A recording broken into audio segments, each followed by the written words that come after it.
Hello everyone, and welcome to another Weeby Reads Storytime.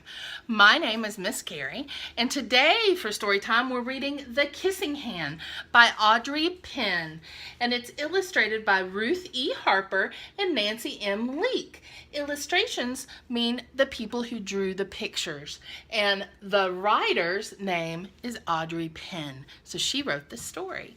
This is a beautiful story and great for all of those kids who are heading back to school.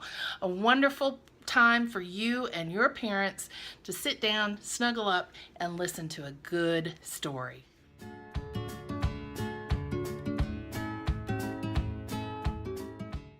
Chester Raccoon stood at the edge of the forest and cried, "I don't want to go to school," he told his mother.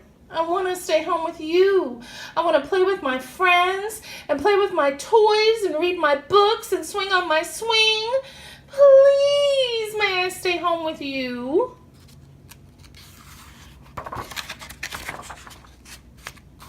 Mrs. Raccoon took Chester by the hand and nuzzled him on the ear.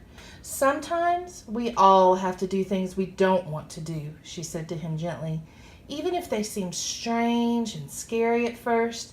But you'll love school once you start. You'll make new friends and play with new toys, read new books and swing on new swings. And besides," she added, "I know a wonderful secret that will make your nights at school seem as warm and cozy as your days at home." "Hey, wait a second, kids. What are they talking about there?" "Well, we go to school during the daytime. Why is this raccoon going to school at night?" "Well, let me tell you why. Raccoons are nocturnal animals, and nocturnal is just a fancy-nancy word for nighttime. So that means that raccoons are awake at night. So if he's going to go do something while he's awake, then that would be the time to go to school, wouldn't it?" Chester wiped away his tears and looked interested. "A secret? What kind of secret?" "A very old secret," said Mrs. Raccoon. "I learned it from my mother, and she learned it from hers. It's called the kissing hand." "The kissing hand?" asked Chester. "What is that?" "I'll show you." Mrs. Raccoon took Chester's left hand and spread open his tiny fingers into a fan. Leaning forward, she kissed Chester right in the middle of his palm. Chester felt his mother's kiss rush from his hand, up his arm, and into his heart.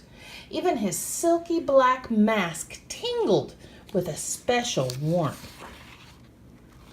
Mrs. Raccoon smiled. "Now," she told Chester, "whenever you feel lonely and need a little loving from home, just press your hand to your cheek and think, 'Mommy loves you, Mommy loves you.' And that very kiss will jump to your face and fill you with toasty, warm thoughts." She took Chester's hand and carefully wrapped his fingers around the kiss. "Now, do be careful not to lose it," she teased him. "But don't worry. When you open your hand and wash your food, I promise that kiss will stick." That's very good she told him to wash his hands, isn't it? Chester loved his kissing hand. Now he knew his mother's love would go with him wherever he went, even to school. That night, Chester stood in front of his school and looked thoughtful. Suddenly, he turned to his mother and grinned.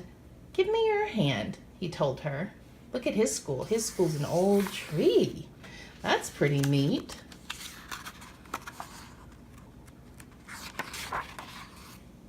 Chester took his mother's hand in his own and unfolded her large, familiar fingers into a fan, and next he leaned forward and kissed the center of her hand. "Now you have a kissing hand too," he told her, and with a gentle goodbye and an "I love you," Chester turned and danced away. Aw, he's going to have fun with his friends. Mrs. Raccoon watched Chester scamper across the tree limb and enter school, and as the hoot owl rang, the new school year began. She pressed her left hand to her cheek and smiled. The warmth of Chester's kiss filled her heart with special words. Chester loves you. It sang, Chester loves you.